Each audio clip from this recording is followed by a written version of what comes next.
नमस्कार, आप देख रहे हैं न्यूज 24। मैं हूं अजीत अंजुम। नरेंद्र मोदी ने 11 दिन पहले ही बनारस से चुनाव मैदान में कूदने का ऐलान कर दिया। मोदी का नाम आते ही अरविंद केजरीवाल ने भी काशी में मोदी को ललकारने का ऐलान कर दिया। पूर्वांचल के माफिया डॉन और 8 सालों से जेल में बंद मुख्तार अंसारी कल कोर्ट में पेशी के लिए बाहर आए तो मोदी के खिलाफ ताल ठोकने का ऐलान करके ही वापस लौटे। बीच में है कांग्रेस, देश की सबसे बड़ी पार्टी, 128 साल पुरानी पार्टी, जिसे मोदी को चुनौती देने के लिए एक अदद उम्मीदवार तय करने में पसीने छूट रहे हैं। कांग्रेस हाईकमान राहुल गांधी मोदी के गुब्बारे के फूटने की भविष्यवाणी तो जरूर कर रहे हैं, लेकिन उनकी पार्टी अब तक यह तय नहीं कर पा रही है कि मोदी के खिलाफ बनारस से मैदान में उतरेगा कौन। दिग्विजय सिंह का नाम चर्चा में है, लेकिन पता नहीं कि यह फसाना है या हकीकत। दूसरी तरफ सोनिया गांधी और राहुल गांधी की सीट है रायबरेली और अमेठी। इन दोनों सीटों को लेकर बीजेपी में भी उहापोह की स्थिति है। रामदेव सोनिया के खिलाफ उमा भारती का नाम उछाल चुके हैं। राहुल के खिलाफ स्मृति ईरानी का नाम चर्चा में है, लेकिन यहां भी औपचारिक ऐलान बाकी है। चिंता, चिंतन और माथापच्ची बीजेपी खेमे में भी हो रही है। यानी जो डर मोदी के खिलाफ बनारस में कांग्रेस का है, वही डर अमेठी और रायबरेली में बीजेपी का है। तो सबसे बड़ा सवाल यही है कि बनारस में मोदी के खिलाफ उम्मीदवार उतारने में क्यों डरी कांग्रेस? मोदी की असली चुनौती कौन, मुख्तार अंसारी या केजरीवाल? और क्या सोनिया और राहुल के खिलाफ चुनौती देने के लिए मैदान में उतरेंगी उमा भारती और स्मृति ईरानी? इन्हीं सवालों पर बात करेंगे मेहमानों से, लेकिन सबसे पहले देखिए एक रिपोर्ट। बहुत सी लोकसभा से आप चुनाव लड़ेंगे कि नहीं लड़ेंगे? चुनाव होने दीजिए तो पता लगे। जेल में रह के मोदी का मुकाबला कैसे करेंगे आप? जनता करती है, जनता हमारे साथ। कतारबद्ध कैमरों के सामने सिर पर हरा मुरेठा बांधकर, मूंछों पर ताव देकर काशी के कुरुक्षेत्र में कूदने का ऐलान कर दिया 15 मुकदमों में कुख्यात पूर्वांचल के माफिया मुख्तार अंसारी ने, और दे डाली नरेंद्र मोदी को सबसे बड़ी चुनौती। वो मुख्तार जिसने अपराध और सियासत के कॉकटेल से बनी डॉन की इमेज का फायदा 2009 के लोकसभा चुनाव में उठाया, बीएसपी के टिकट से लड़कर बीजेपी के मुरली मनोहर जोशी की धड़कनें बढ़ा दी और जोशी महज 17,087 वोटों से ही जीत पाए। 4 हत्याओं का मुख्य किरदार वही मुख्तार अब मोदी के खिलाफ बनारस के 2.5 लाख मुसलमानों का नुमाइंदा बनने की तैयारी में है। लेकिन मुख्तार, मोदी और केजरीवाल के बीच त्रिकोणीय मुकाबले को देख कांग्रेस की सांसें फूल रही हैं। लाख मंथन के बाद भी उम्मीदवार तय नहीं है। कभी दिग्विजय सिंह का नाम आता है, कभी आनंद शर्मा दावा ठोकते हैं, तो कभी काशी नरेश के रूप में ट्रम्प कार्ड की चर्चा होती है। संदेश भले ही जाए कि काशी में कांग्रेस उम्मीदवारी से पहले डर गई है, लेकिन पार्टी की वफादार सिपाही रेणुका जी इस देरी को टैक्टिस बताती हैं। कहती हैं कि कांग्रेस ट्रेलर नहीं दिखाएगी, सीधे 70 mm के विशाल पर्दे पर पार्टी के प्रत्याशी को लॉन्च कर देगी और सब भाग खड़े होंगे। और आप सोच रहे हैं कि हम डिले कर रहे हैं, ये कोई डिले नहीं है, ये हमारी टैक्टिक्स है। ठीक टाइम पे पर्दे पे नाम आ जाएगा और जब सब भागेंगे, हम ट्रेलर भी नहीं दिखाएंगे, एकदम 70 mm में उतरेंगे। पता नहीं वो शुभ मुहूर्त कब आएगा, काशी में कब पोस्टर फटेगा और कांग्रेस का कौन सा हीरो निकलेगा। तभी एक औपचारिक ऐलान भी हुआ। मोदी को बडोदरा से टक्कर देने वाले मधुसूदन मिस्त्री बोले, आज या कल वाराणसी के कांग्रेसी चेहरे का फैसला हो जाएगा। क्या कांग्रेस डरी हुई है वाराणसी में? चुनाव कैंडिडेट अभी तक नहीं उतार रही है वहाँ से। अब आ जाएगा 1-2 दिन में, आज ही आ जाएगा लिस्ट या कल आ जाएगा। अभी मोदी के मोर्चे पर कांग्रेस के भावी चमत्कारी चेहरे की चर्चा चल ही रही थी कि बीजेपी खेमे में अमेठी और रायबरेली से भी तगड़े उम्मीदवार की सुगबुगाहट सुनाई देने लगी।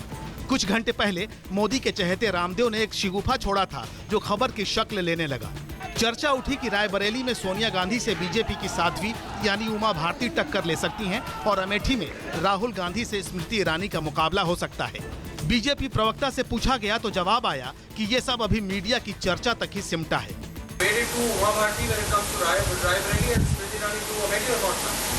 Oh, these are things which I'm hearing from you. I'll pass it on to the party president and come back with a reply to you.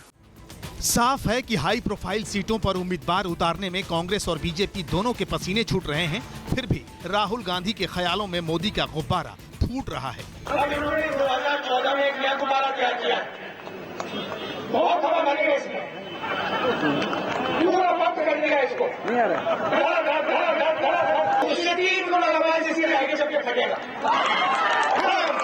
उधर वाराणसी में मोदी के AK-49 यानी अरविंद केजरीवाल के कमांडर भी जीत का डंका पीट रहे हैं। लेकिन बड़ा सवाल तो यह है कि मोदी को असली चुनौती आखिर कौन देगा, केजरीवाल या माफिया मुख्तार? और काशी के कुरुक्षेत्र में कब सामने आएगा कांग्रेस के कर्णधार का नाम? Bureau report, news 24। Rahul Gandhi Assam की रैली में मोदी के गुब्बारा फूटने का ऐलान तो जरूर कर रहे हैं, लेकिन यह ऐलान नहीं कर रहे हैं न राहुल गांधी न उनकी पार्टी कि वाराणसी में मोदी को चुनौती कौन देगा। और जब यह सवाल रेणुका चौधरी से हमारे संवाददाता ने पूछा तो रेणुका चौधरी ने क्या कहा आपने सुना होगा, लेकिन फिर से बता दें, रेणुका चौधरी ने कहा कि आप सोच रहे हैं कि हम नाम में डिले कर रहे हैं, यह हमारी टैक्टिस है, ठीक टाइम पर पर्दे पर नाम आएगा और सब भाग जाएंगे। वो कौन नाम आएगा जिसके सामने से सब भाग जाएंगे, इस पर नजर है। हम जानना चाहते हैं कांग्रेस का उम्मीदवार कौन होगा, और साथ में ये स्मृति ईरानी और उमा भारती के नामों की चर्चा है राहुल और सोनिया के खिलाफ। इन सब सवालों पर चर्चा करेंगे। स्टूडियो में माफ करें अलका लांबा हमारे साथ हैं, आम आदमी पार्टी की प्रवक्ता आनंद प्रधान है लखनऊ से, वरिष्ठ राजनीतिक विश्लेषक अखिलेश प्रताप सिंह कांग्रेस नेता, और कुछ मिनट में हमारे साथ होंगे सुधांशु त्रिवेदी। सबसे पहला सवाल अखिलेश प्रताप सिंह, वो कब वक्त आएगा जब कांग्रेस की तरफ से फटेगा पोस्टर, निकलेगा हीरो? क्योंकि रेणुका चौधरी ने कहा कि ठीक टाइम पर पर्दे पर नाम आएगा और सब भाग जाएंगे। हमारा हीरो तो मैदान में है, घूम रहा है देश के कोने कोने में, कांग्रेस का प्रचार कर रहा है, उसमें बताने की कहां सकता है। नहीं, मैं नरेंद्र मोदी के खिलाफ कांग्रेस के उम्मीदवार की बात कर रहा हूं, अखिलेश प्रताप सिंह। अच्छा, नरेंद्र मोदी के खिलाफ उचित समय पर उचित प्रत्याशी आएगा और वो विजयश्री प्राप्त करेगा। बनारस से बहुत जल्द आएगा, आपको बड़ोदरा में एक मिल गया, बनारस में भी मिलेगा और वही जीतेगा। तो अभी उम्मीदवार के नाम का ऐलान नहीं हुआ और शंकराचार्य की तरफ विजयश्री का आशीर्वाद भी आप दे रहे हैं। एकदम हम कांग्रेस जो भी राजनीतिक दल है वो अपने हिसाब से अपने प्रत्याशी और अपने समयानुसार प्रत्याशी घोषित करती है, न कि किसी अन्य के अनुरूप या किसी अन्य के इच्छा के समय अनुरूप। अखिलेश प्रताप सिंह, कहा यह जा रहा है 11 दिन हो गए, घोषित करेंगे, 11 दिन हो गए मोदी के नाम के औपचारिक ऐलान के, 11 दिन हो गए, कांग्रेस में मंथन चिंतन सब कुछ हो रहा है। आपको समझ में नहीं आ रहा है कि किसको मुकाबले में खड़ा करें और किसको बलि का बकरा बनाएं। बड़ौदा में तो आपने मधुसूदन मिस्त्री को खड़ा कर दिया, लोग कह रहे हैं कांग्रेस ने बलि का बकरा साबरकांठा के एक एमपी को बड़ौदा में ले जाकर कर दिया। अब यहां आपको कोई मिल नहीं रहा है।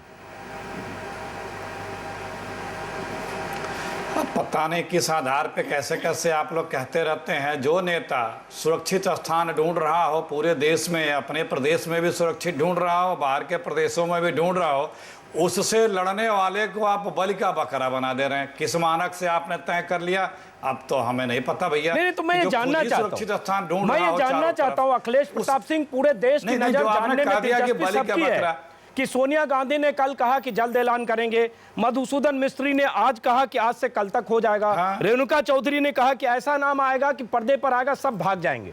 तो जरा दिलचस्पी है कि क्या मंथन चिंतन हो रहा है कि जिससे आप तय नहीं कर पा रहे हैं, या ऐसा कौन सा नाम हो सकता है जिसके डर से मोदी भाग जाएंगे, केजरीवाल भी भाग जाएंगे? आप ये तो जो इन लोगों ने कहा है उसी के अनुरूप घोषित हो जाएगा 1-2 दिन में, और अच्छा प्रत्याशी घोषित होगा।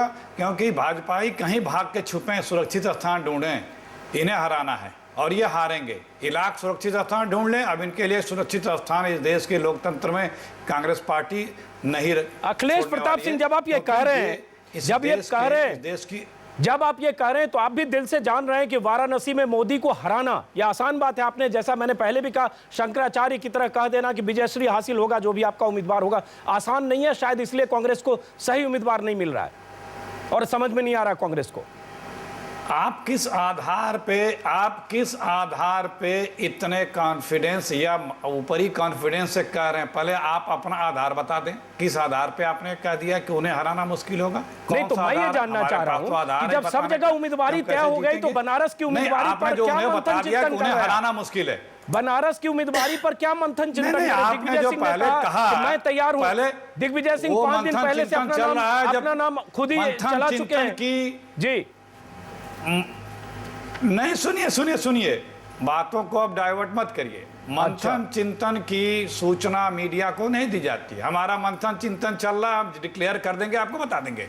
आपने किस आधार पे ये कह दिया कि उनको हराना मुश्किल है? कौन सा आधार आपको ऐसा लगा? ये हम लेते हैं जरा, सुधांशु त्रिवेदी है बीजेपी के नेता, उन्हीं से पूछते हैं। 2-4 आधार बताएं।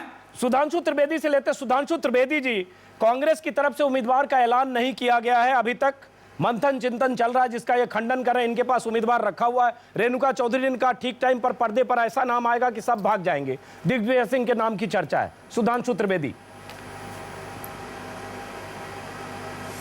देखिए, कांग्रेस की समस्या अपने आप में विचित्र है।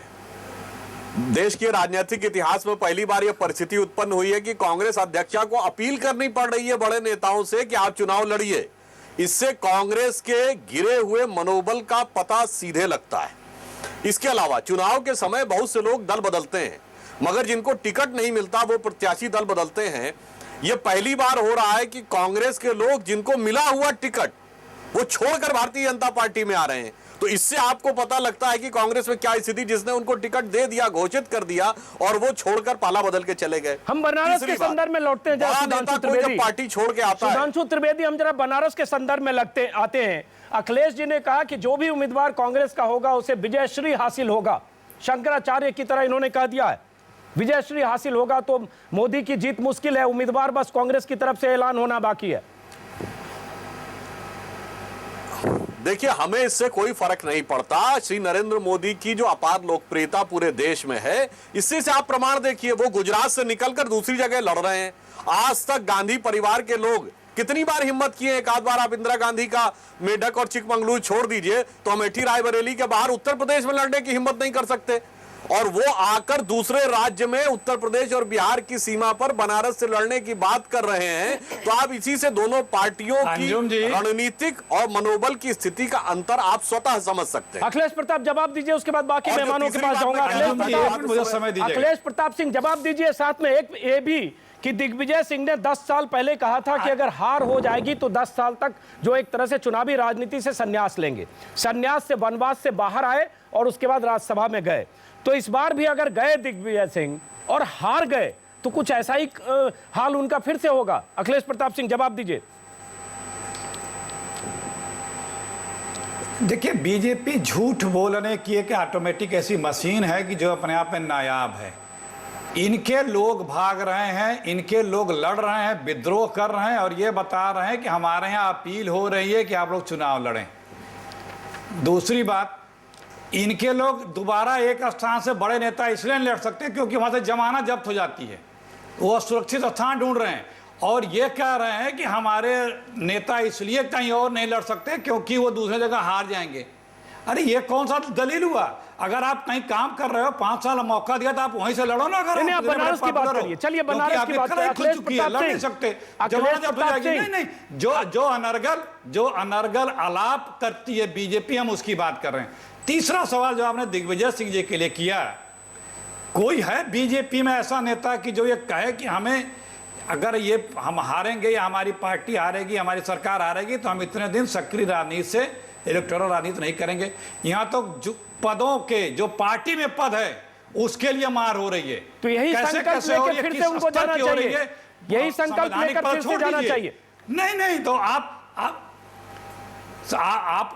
कौन होते हैं ये संकल्प देने वाले? नहीं, चूंकि आप कह रहे हैं पहले विजयश्री मिलेगा। नहीं करते आप। नहीं, एक व्यक्ति ने 10 साल कैबिनेट मिनिस्टर रहते, कुछ भी नहीं करते तो भी इसमें कोई दुविधा तो है नहीं। चलिए कोई बात नहीं। सुधांशु त्रिवेदी आ रहा हूं आपके पास। दूसरे दलों में सुधांशु त्रिवेदी आपके पास आ रहा हूं, लेकिन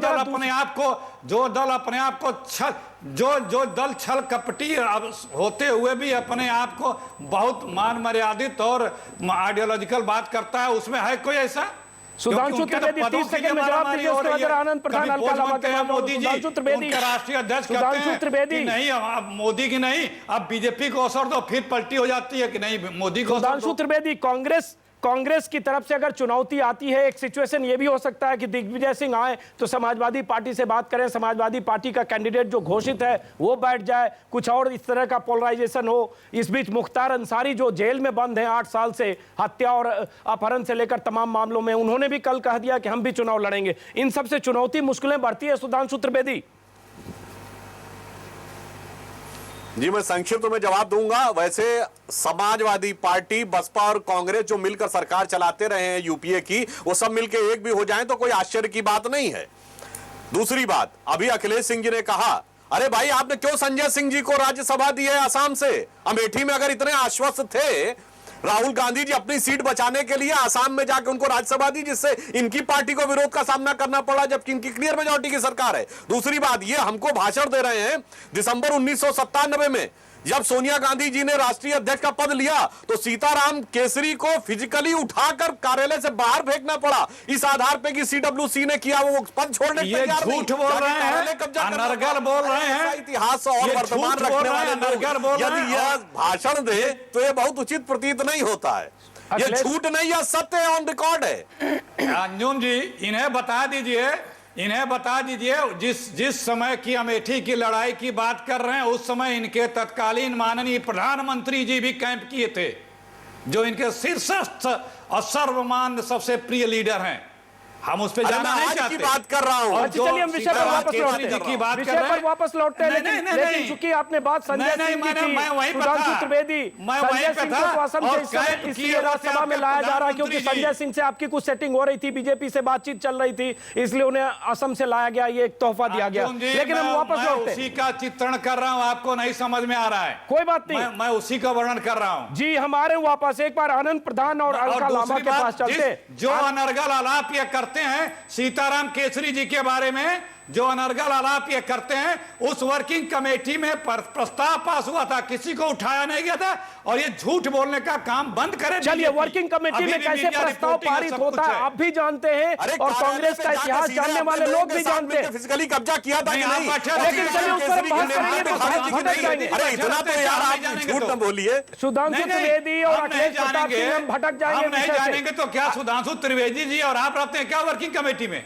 नहीं, अब चलिए हम उससे बाहर निकलते हैं। आप भी जानते हैं वर्किंग कमेटी के फैसले कैसे होते हैं, कार्यालय पे जाके कब्जा करना पड़ा था फिजिकली। चलिए, लेकिन हम विषय में वाइडली निकला था, विषय से भटकेंगे, बाहर निकलते हैं। एक बार चलते हैं आनंद प्रधान। लोग बोल रहे हैं जो नागपुर से गवर्न होते हैं, जिनके यहाँ कोई विचारधारा की श्रेय नहीं है, जिनके यहाँ कोई पॉलिटिकल लिबर्टी नहीं है, चलिए अखिलेश प्रताप सिंह विषय से भटकेंगे। वो नागपुर से गवर्न होते हैं, झंडे वालान से गवर्न होते हैं, आप 10 जनपद से गवर्न होते हैं। दोनों में बुनियादी यही है कि पावर सेंटर अलग अलग है। आनंद प्रधान, मुश्किल क्या लग रही है कांग्रेस को? 11 दिन हो चुके मोदी की दावेदारी के, 11 दिन से मंथन चिंतन, दिग्विजय सिंह का नाम, कभी आनंद शर्मा की तरफ से कहना हम लड़ जाएंगे। कांग्रेस के भीतर आपको लगता है किसी तरह का डर है कि लड़े, हारे, शिकस्त हुए, या कांग्रेस एक मैसेज देने के लिए किसी को भेजेगी, या कांग्रेस की तरफ से कोई बलि का बकरा बनने को तैयार नहीं हो रहा है? आनंद प्रधान, आपका विश्लेषण, उसके बाद अलका लांबा आपके पास आऊंगा।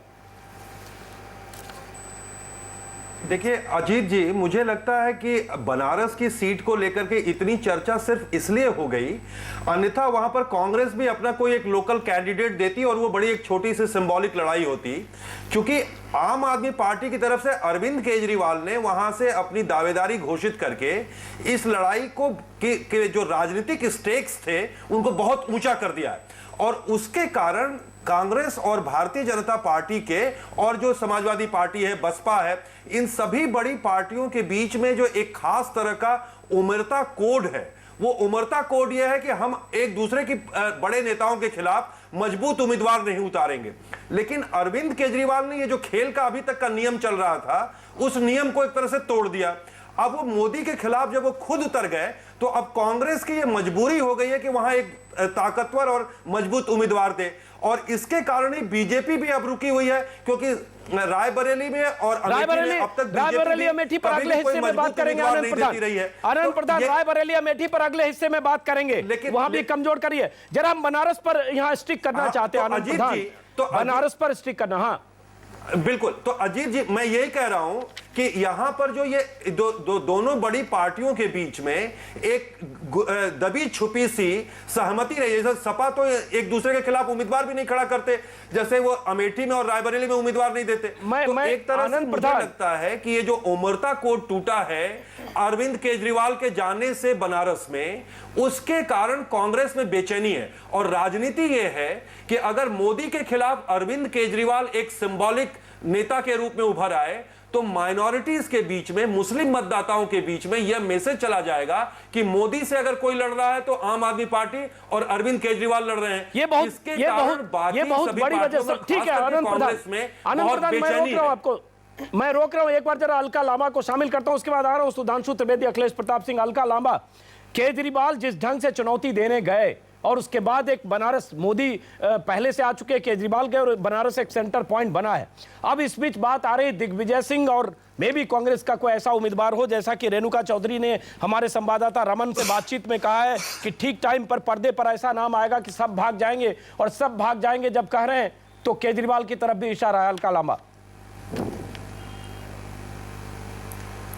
अंजुम जी, मैं 7 दिन के बाद आज सुबह ही वाराणसी से दिल्ली पहुंची और इन 7 दिनों में मैंने वाराणसी की गली गली छानी है। मेरी आवाज़ भी जो आप देख रहे हैं इसीलिए बैठी कि हज़ारों लोगों से मैंने इस एक हफ्ते में गली गली में जाकर बात की और विकास के मुद्दों पर बात की। और मुझे आपकी डिबेट सुनकर बहुत खुशी हो रही है, क्योंकि कहीं ना कहीं आम आदमी पार्टी का जो उदय हुआ है हम उसमें कामयाब होते हुए दिख रहे हैं। अरविंद केजरीवाल जी ने कहा था इन्हें राजनीति करना हम सिखाएंगे, और राहुल गांधी जी ने तो ये भी कह दिया था दिल्ली चुनाव के बाद कि आम आदमी पार्टी से सीखने की जरूरत है। और बीजेपी नेता और कांग्रेस के नेता को सुनकर लगता है कि बिल्कुल हम लोग कामयाब हो रहे हैं। नहीं, लेकिन अलका लांबा, हम आए थे उसमें कामयाबी होते हुए दिख रही है, क्योंकि ये लोग सीट सुरक्षित देखकर लड़ते थे, ना कि नेता देखकर। नेता देखकर तो ये दोनों पार्टियां भाग जाती थी। ये आम आदमी पार्टी है जिसने सुरक्षित सीट अपनी नहीं दूसरे की सुरक्षित सीट देखी कि आप ढूंढिए जो भी सुरक्षित सीट देखनी है। हम लोग तय कर चुके थे कि दोनों पार्टियों के बड़े नेता के खिलाफ ही चुनाव लड़ेंगे, और अमेठी में अभी चुनाव भी घोषित नहीं हुए थे। डॉक्टर कुमार विश्वास सबसे बड़ा चेहरा है। चलिए अमेठी पर बात करेंगे। अलका लांबा, कहीं से भी लड़ेंगे, अरविंद केजरीवाल जी लड़ेंगे। तो ये जो राजनीति करना अगर सिखाया है वो आम आदमी पार्टी ने सिखाया, और खुशी है कि सब सीख रहे हैं कि आज अपना बड़ा नेता और बड़ा चेहरा। मेरी आवाज आ रही है, आपने तय किया आप सुनेंगे नहीं, आप नॉन स्टॉप बोलेंगे। की जो 60 गांठ है वो होते हुए जो है वो साफ दिखती है। मैं वाराणसी की गलियों में थी। अलका लांबा, आपको मेरी आवाज आ रही है? जो है कहीं ना कहीं ये कहा जा रहा है, मुझे लगता है अलका लांबा तक या तो मेरी आवाज नहीं पहुंच पा रही है या नॉन स्टॉप को सुन नहीं पा रही है। अलका लांबा, कहा यह भी जा रहा है कि अरविंद केजरीवाल ने भी जानबूझकर ऐसा चुनाव क्षेत्र चुना है ताकि वो संदेश और मैसेज दे सके और उसका फायदा उठा सके। आज अरविंद केजरीवाल ने यह भी कहा है कि वो दिल्ली के चुनाव के बाद लगातार 20-25 दिन तक बनारस में रहेंगे। इसका क्या मतलब है, और केजरीवाल बनारस से अगर चुनाव लड़कर क्या संकेत संदेश देना चाहते हैं? और इन सब के बीच ब्रेक के बाद जब वापस लौटेंगे, मुख्तार अंसारी, माफिया डॉन जो जेल में बंद है 8 सालों से, माफिया डॉन ने कल कहा है कि वो भी चुनाव लड़ेंगे। क्या होगा मुख्तार अंसारी, केजरीवाल और मोदी के बीच, और उसके बाद अगर इसके बीच कांग्रेस का उम्मीदवार घोषित होता है, ऐसा उम्मीदवार जिसके बारे में रेणुका चौधरी ने कहा कि उस उम्मीदवार के नाम का ऐलान होते ही सब भाग जाएंगे, कौन होगा उम्मीदवार? और साथ में अमेठी और रायबरेली की भी चर्चा ब्रेक के बाद। सवाल ये कि नरेंद्र मोदी के खिलाफ अब तक कांग्रेस उम्मीदवार क्यों तय नहीं कर पा रही है? उम्मीदवार का ऐलान करने में देर क्यों हो रही है? कांग्रेस हाईकमान की तरफ से कल कहा गया जल्दी ऐलान होगा, आज कहा गया मधुसूदन मिस्त्री की तरफ से 1 या 2 दिन में होगा। इस बीच रेणुका चौधरी की तरफ से कहा गया ऐसा उम्मीदवार आएगा जिसके नाम पर सब भाग जाएंगे। कब आएगा ऐसा उम्मीदवार और किस ढंग से आएगा ऐसा उम्मीदवार? कौन होगा ऐसा उम्मीदवार जिसके डर से सब भाग जाएंगे? चर्चा में नाम है दिग्विजय सिंह का। इस बीच एक और नाम चर्चा में है, प्रमोद तिवारी। 9 बार एमएलए रहे, रामपुर खास से, उत्तर प्रदेश के बड़े नेता है, मशहूर नेता है, ब्राह्मण नेता है, अभी राज्यसभा के सदस्य हैं। लेकिन कौन होगा? और इसी के साथ सवाल यह भी कि अमेठी और रायबरेली में क्या बीजेपी की तरफ से उमा भारती और ऐसी ही कोई दिग्गज और स्मृति ईरानी राहुल गांधी और सोनिया गांधी को चुनौती देने के लिए मैदान में उतरेगी? इन्हीं सवालों पर चर्चा करने के लिए हमारे साथ कई मेहमान हैं। सुधांशु त्रिवेदी, अखिलेश प्रताप सिंह, आनंद प्रधान, अलका लांबा। आनंद प्रधान, जो हम ब्रेक के पहले बात कर रहे थे वहीं से शुरू करते हैं कि एक फिक्सिंग होती है कई बार। हम बनारस में तो ठीक है देखेंगे कि अभी कौन उम्मीदवार आएगा, लेकिन एक फिक्सिंग होती है पार्टी हाईकमान के खिलाफ मजबूत उम्मीदवार न देना। समाजवादी पार्टी और कांग्रेस में तो है, इस बार भी कन्नौज में और डिंपल यादव और मैनपुरी में मुलायम सिंह यादव के खिलाफ कांग्रेस का कोई नहीं होगा, और राहुल और सोनिया गांधी के खिलाफ समाजवादी पार्टी का कोई नहीं होगा। ऐसा पहले भी हुआ है, राहुल गांधी के खिलाफ 3 चुनाव में समाजवादी पार्टी ने उम्मीदवार नहीं दिया। बीजेपी की बात करें, बीजेपी ने भी कमजोर उम्मीदवार उतारे हैं रायबरेली और अमेठी में, और हालत यह है कि 2009 में सोनिया गांधी को जहां 72% वोट मिले, 4,81,000, बीजेपी के आरबी सिंह को 25,000 वोट मिले। 2004 में बीजेपी के उम्मीदवार को 31,000 वोट मिले, जबकि सोनिया गांधी को 3,78,000। कुछ इसी तरह की अमेठी में स्थिति है। अशोक सिंह 2009 में जो थे बीजेपी के, उन्हें 37,000 वोट मिले, जबकि राहुल गांधी को 46,000। इसी तरह से 2004। तो ये एक अंडरस्टैंडिंग है क्या कि कमजोर उम्मीदवार दो, सिर्फ कहने के लिए कि हमने राहुल गांधी सोनिया गांधी के खिलाफ उम्मीदवार खड़े किए और उसके बाद चारों खाने चित्त हो गया। इस बार पहली बार ऐसा हुआ है, और हुआ है तो क्या वो फैक्टर है कि स्मृति ईरानी और उमा भारती जैसी कद्दावर नेता का नाम सामने है। आनंद प्रधान, उसके बाद बाकी लोगों से बात करूंगा। देखिए, मुझे तो एक ही बात समझ में आती है कि ये जो बड़ी पार्टियों के बीच एक तरह की अलिखित सी, अघोषित सी सहमति रही है, जो आपने बिल्कुल सही शब्द इस्तेमाल किया, एक तरह की फिक्सिंग रही है कि बड़े नेताओं के खिलाफ ऐसे प्रत्याशी न दिए जाएं जिससे उनकी सीट मुश्किल हो जाए, या एक दूसरे के खिलाफ इतने तगड़े उम्मीदवार न उतार दिए जाएं कि उनका जीतना मुश्किल हो जाए। लेकिन मैंने जैसा आपसे कहा कि इस खेल को और खेल के इस नियम को अरविंद केजरीवाल ने पहले दिल्ली में जिस तरह से एक उम्मीदवार खुद शीला दीक्षित के खिलाफ खड़े हो गए, और अब बनारस में जो आ गए, तो उसके कारण ये जो कोड है, जो ओमरता कोड बना हुआ था इन पार्टियों के बीच में, वो टूटा है। अब ये मजबूरी हो गई है कि एक दूसरे के खिलाफ मजबूत उम्मीदवार दें, नहीं तो ये सवाल उठने लगेंगे कि क्या इन पार्टियों के बीच में कोई अंडरस्टैंडिंग है। चलिए सुधांशु त्रिवेदी, मैंने चुनावी आंकड़ा बताया इलेक्शन कमीशन का कि आपके उम्मीदवार को कैसे 5% वोट मिलते रहे अमेठी में, और 4% वोट, 5% वोट, 3% वोट रायबरेली में। तो आपकी पार्टी इतनी कमजोर तो 2009 में थी नहीं कि 25,000 वोट वाले उम्मीदवार खड़े करें आप सोनिया गांधी के खिलाफ, और 2004 में भी इतनी कमजोर नहीं थी कि 4% वाले उम्मीदवार खड़े करें सोनिया गांधी के खिलाफ। यही स्थिति है अमेठी में भी। और अजीत जी, मैं एक बात ये और जोड़ना चाहता हूं कि देखिए, अभी भी कांग्रेस ने भी बनारस से कोई उम्मीदवार घोषित नहीं किया, और बीजेपी ने भी रायबरेली और अमेठी से उसी पर बीजेपी से ही पूछ रहे हैं सुधांशु त्रिवेदी, एक तरह से उसी पे पूछ रहा हूं, टूटे नहीं, उसी पे पूछ रहा हूं सुधांशु त्रिवेदी। पहली बार इस तरह के नाम आ रहे हैं, स्मृति ईरानी, उमा भारती, जो 5 बार लगातार सांसद रही हैं, मध्य प्रदेश की मुख्यमंत्री रही हैं, झांसी से आप ऑलरेडी उम्मीदवार घोषित कर चुके, उनका नाम चर्चा में है क्योंकि रामदेव ने कहा। तो ये क्यों लगा आपको कि राहुल गांधी और सोनिया गांधी के खिलाफ ऐसे उम्मीदवार होने चाहिए, या ऐसे ही हवा में है इस बार भी कोई ऐसे उम्मीदवार देंगे, 3-4% वोट आएगा, चारों खाने चित्त, और आपने उम्मीदवार कह दिए? आप कह सकते हैं कि हमने उम्मीदवार तो खड़े कर दिए। देखिए, मुझे अगर आप 1 मिनट अनइंटरप्टेड दे देंगे तो मैं इसका उत्तर देता हूं। देखिए, आम आदमी पार्टी कहे तो समझ में आता है, आनंद प्रधान जी जैसे वरिष्ठ और विद्वान व्यक्ति ने यह कहा तो मुझे थोड़ा आश्चर्य हो रहा है। देखिए, हर पार्टी अलग अलग नजरिए से चुनाव लड़ती है। आम आदमी पार्टी हैसियत बनाने के लिए चुनाव लड़ रही है, भाजपा सरकार बनाने के लिए चुनाव लड़ रही है।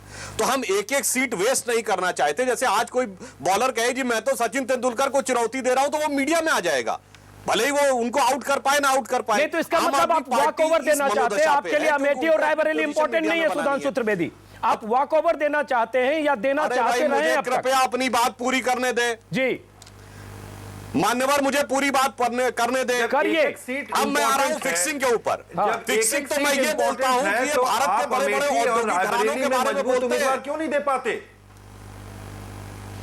1 मिनट आनंद प्रधान, पहले ये कहा था मुझे कृपया 60 सेकंड अनइंटरप्टेड देने दे। चलिए 30 सेकंड आप बोल चुके हैं रायबरेली अमेठी पर, सबसे पहले कह दिया था ये बात। चलिए बोलिए सुधांशु त्रिवेदी, लेकिन मुद्दे पर बोलिए, कि वॉक ओवर नहीं देते, वॉक ओवर क्यों देते रहे और क्यों मजबूत उम्मीदवार? मुद्दा जब फिक्सिंग है तो आप पूरी बात कहने दीजिए। तो कहिए। यदि आप मुझे परिप्रेक्ष्य नहीं बताने देंगे तो फिर मुद्दे का कोई अर्थ नहीं है। कहिए सुधांशु त्रिवेदी, लेकिन मुद्दे पर कहिए। ये है कि फिक्सिंग ये है कि मैं मुद्दे पे बोल रहा हूं। फिक्सिंग ये है कि ये बड़े बड़े भारत के औद्योगिक घरानों का नाम लेंगे। अगस्ता वेस्टलैंड डील, जिसमें कि इटली की कंपनी का नाम है, आम आदमी पार्टी कभी नहीं बोलेगी। जितनी डिफेंस डील है जिसमें विदेशी कंपनियों को लाभ होता है, उनके बारे में कभी नहीं बोलेंगे। आप विषय से भटका रहे हैं। मैं रायबरेली अमेठी की बात कर रहा हूं। 4 सीट नहीं आएगी। सुधांशु त्रिवेदी, मैं रायबरेली अमेठी की बात कर रहा हूं। नरेंद्र मोदी जी के खिलाफ अरविंद केजरीवाल लड़ रहे हैं और कांग्रेस अपना उम्मीदवार नहीं घोषित कर रही है। फिक्सिंग ये है जिसे दिखाने का प्रयास दूसरे ढंग से किया जा रहा है। सुधांशु त्रिवेदी, पूरा परिप्रेक्ष्य सुधांशु नहीं, परिप्रेक्ष्य नहीं है। उत्तर चाहूंगा सुधांशु त्रिवेदी, आपने भटका दिया विषय को। आप मैं मानता हूं कि आप बहुत मास्टर हैं बहस में, आपने बहस में भटकाया। मैंने पूछा कि क्या एक जिस भ्रष्टाचार की लड़ाई लड़ रहे हैं, जिस सबसे बड़ी भ्रष्ट के खिलाफ आप आए, सत्ता में सुधांशु त्रिवेदी, आप आम आदमी पार्टी की क्यों बात करें? आप बीजेपी की बात करिए। सुधांशु त्रिवेदी, आदमी पार्टी, सुधांशु त्रिवेदी, आप आम आदमी पार्टी की बात छोड़िए, आप बीजेपी की बात करिए कि 33 साल पुरानी पार्टी, उसकी ये हैसियत है कि अमेठी रायबरेली में ऐसे उम्मीदवार खड़े करे जिसको 3-4% वोट है पिछले 4 चुनाव से, चारों खाने चित हो गए। मुलायम सिंह के खिलाफ किसको उम्मीदवार बनाया? 77 के बाद अगर अमेठी और रायबरेली कभी कांग्रेस हारी है तो 1998 में भारतीय जनता पार्टी ने हराया, जब अमेठी और रायबरेली हम दोनों जीते थे। मुझे पता है, ऐसी बात नहीं है कि मुझे हम पता है रायबरेली में कायदे से नहीं लड़ते। 77 के अलावा अगर कभी अमेठी रायबरेली कांग्रेस हारी है तो बीजेपी से हारी है। बिल्कुल, संजय सिंह ने हराया। और संजय सिंह ने कैसे, संजय सिंह कैसे जनता दल, बीजेपी और कांग्रेस करते रहे आपको पता है। लेकिन सुधांशु त्रिवेदी, फिर मुद्दे पर आता हूं, इस बार फिर क्यों बात हो रही है कि उमा भारती जो झांसी में जिनका नाम ऐलान हो चुका, उनका नाम आए सोनिया गांधी के खिलाफ, स्मृति ईरानी जो मुंबई में रहती है, चांदनी चौक में कपिल सिब्बल से हार चुकी है, इस बार वो जाए राहुल गांधी के खिलाफ। या तो कहिए अफवाह है, इस बार भी आप ऐसे उम्मीदवार देंगे या ये इस तरह के सीरियस उम्मीदवार आएंगे? सुधांशु जी। हाँ, ये तरह तरह के सुझाव पार्टी को मिलते हैं, समाज के तमाम वरिष्ठ और गणमान्य व्यक्तियों से सुझाव मिलते हैं। पार्टी सारे चीजों पर विचार करके उचित समय पर निर्णय देगी, आपको ज्ञात हो जाएगा। नहीं तो सुधांशु जी, आप तो बहुत गर्म हो कि आम आदमी पार्टी पे अगस्ता वेस्टलैंड कहां चले गए डिफेंस डील पर, लेकिन फिर मुद्दे पर नहीं आ रहे। मैं ये समझना चाह रहा हूं सर कि बीजेपी की हैसियत इतनी कमजोर है। एक मिनट आनंद प्रधान, एक मिनट आनंद प्रधान, मैं समझा दूं। चलिए अखिलेश प्रताप आप ही समझाइए। 2006 में एक मिनट आनंद प्रधान, एक मिनट आनंद प्रधान, अजीत जी एक मिनट आनंद प्रधान, एक मिनट जरा अखिलेश प्रताप को समझाना चाहते हैं, उन्हीं से समझते हैं कि क्या सेटिंग होती है। अखिलेश प्रताप कि आप समाजवादी पार्टी के खिलाफ कन्नौज में नेताजी और उनकी बहू के खिलाफ आपके उम्मीदवार नहीं, सोनिया गांधी राहुल गांधी के खिलाफ समाजवादी पार्टी का उम्मीदवार नहीं, और बीजेपी जो चरम विरोधी पार्टी है वो भी ऐसे कमजोर कैंडिडेट देती है जो 3 से 4% वोट लेते हैं। इस बार आ रहा है कि स्मृति ईरानी उमा भारती हो सकती है, तो इस बार क्या है? मैं आप तीनों लोगों को यह समझा रहा हूं कि पता नहीं आप समझना चाहते हैं या जानकारी है या नहीं है, या जानते हुए नहीं जानना चाहते हैं। अमेठी में मेनका जी लड़ चुकी हैं, अमेठी में शरद यादव जी लड़ चुके हैं, जी जानते हैं, सब जानते हैं। अमेठी में राजमोहन गांधी जी लड़ चुके हैं। एक मिनट, नहीं कहाँ जिक्र किया आपने? ये नहीं करेंगे ना, मेनका गांधी क्यों लड़ चुकी है आप जानते हैं। डमी दिए जाते हैं। मेनका गांधी का पर्सनल स्कोर है। रुकिए, अभी मैं वही समझा रहा हूं जी। अब आपका अब समझ में आने लगा ना? जी अभी वही मैं समझा रहा था क्या। और ये भी और भी तमाम लोग लड़े जिनका नाम ले रहे हैं, तो आपका ये कहना कि वहां पे वॉक ओवर दिया जाता है, इससे बड़े कद के लोग कोई जो भी उस समय सबसे बड़े कद के थे वो लोग लड़ चुके हैं और देख चुके हैं, और कितने वोट पाए हैं ये दुनिया देख चुकी है। दूसरी बात जो बार बार ये भी बताया जा रहा है कि नए बड़े नेताओं को चुनौती देने की शुरुआत एक अरविंद केजरीवाल जी हैं उन्होंने किया है। याद है लखनऊ से जब अटल जी लड़े थे तो कौन लड़ा था कांग्रेस से? याद है किसी को? पता कर लीजिएगा, वेबसाइट निकाल लीजिएगा, कर्ण सिंह कैसे बड़ी मुश्किल से जीते थे। कर्ण सिंह याद है कन्नौज से? अब कन्नौज कौन लड़ा था? कर्ण सिंह का भी अभी आपने लखनऊ में लड़ाया था 2004 में, और अचानक उम्मीदवार वही कह रहा हूं, कितने वोट मैं वही याद दिला रहा हूं कि जब या तो जानकारी नहीं है, वही एक मिनट नहीं 2004 में कर्ण सिंह नहीं लड़े थे। ठीक है, मुझे समझा देने दीजिए। अखिलेश प्रताप सिंह 2004 में कर्ण सिंह नहीं लड़े थे। एक मिनट मुझे समझा देने दीजिए। कर्ण सिंह कांग्रेस के इतने बड़े समझा देने दीजिए मुझे। मुद्दा मुझे जब मौका मिला तो समझाने दीजिए, मैं किसी के बीच में नहीं बोलता। एक मिनट आनंद प्रधान, वाजपेयी के खिलाफ भाई मैं बीच में नहीं बोलता, प्लीज। बड़ा नेता लड़ता। एक मिनट आनंद प्रधान, मुद्दे पर एक एक करके बोल रहे हैं आप लोग। एक मिनट आनंद प्रधान, 30 सेकंड वक्त कम है। अखिलेश प्रताप सिंह, जब आपने मुझे समझाने का मौका दिया था, आप लोगों को ठीक से मुझे समझाने दीजिए ना। बोलिए। अभी कन्नौज से क्लास नहीं चल रही, अभी कन्नौज से पिछले बार बाय इलेक्शन मुख्यमंत्री की पत्नी हारी थी, किसने हराया था? फिरोजाबाद से हराया था राज बब्बर ने, पता है मुझे, क्योंकि वो जाके लड़ने का मामला वही रखते मुझे पता है राज बब्बर ने हराया था, लेकिन एक बार आपने उम्मीदवार खड़े किया, दूसरी बार जो जीता वो कैसे जीती आपको पता होगा। अभी तक तो नहीं बताया था आपने। नहीं अभी तक तो आप ये बता रहे थे कि कैसे वॉकओवर दिया जाए। लेकिन इस आप चलिए इस बार पूछता हूँ, क्या इस बार मैनपुरी और कन्नौज में आप साफ बोलने की स्थिति में है तो बोलिए, क्या मैनपुरी कन्नौज में मुलायम सिंह और डिंपल यादव के खिलाफ कांग्रेस उम्मीदवार होगा? अगर मैं गलत बोल रहा हूं खंडन कर दीजिए, ज्ञान बढ़ाइए। आपको पता है आपको पता है कि नहीं अभी वहां प्रत्याशी दिए गए कि नहीं दिए गए? आप बताइए ना। हाँ, अभी उस पर निर्णय होना है, होने दिया, सेंट्रल इलेक्शन कमेटी निर्णय करता है। लेकिन दोबारा डिम्पल यादव कैसे जीती थी आपको पता होगा, राज बब्बर ने हराया, दोबारा डिम्पल यादव कैसे जीती थी? ये पूर्णतया गलत है। ये नाहक किसी को हीरो बनाना कि बड़े भारी तीरंदाज हैं वही जाके लड़ सकते हैं। अरे ठीक है, कोई जाके लड़े, है क्या उनका? चलिए आते हैं, एक बार अलका लामा आपके पास आ रहे हैं, अलका लामा आ रहे हैं, उसके पहले सुधांशु त्रिवेदी एक बार फिर से। सुधांशु जी, आप गुस्से में आम आदमी पार्टी पर आते हैं, लेकिन अब थोड़ा वैचारिक तौर पर आपसे समझना चाहते हैं कि कुछ अंडरस्टैंडिंग तो होती है सुधांशु त्रिवेदी जी, होती है कि नहीं होती है? नहीं होती है तो फिर आप समझाइए कि क्या 2004-2009 में आपकी पार्टी की स्थिति इतनी खराब थी कि इन दोनों कंस्टिट्यूएंसी में 4% वोट मिले और इस बार आपको ज्ञान प्राप्त हुआ कि स्मृति ईरानी और उमा भारती को लड़ाना है या ऐसे किसी दिग्गज को लड़ाना है? तो क्यों हुआ सुधांशु त्रिवेदी, वजह बताइए।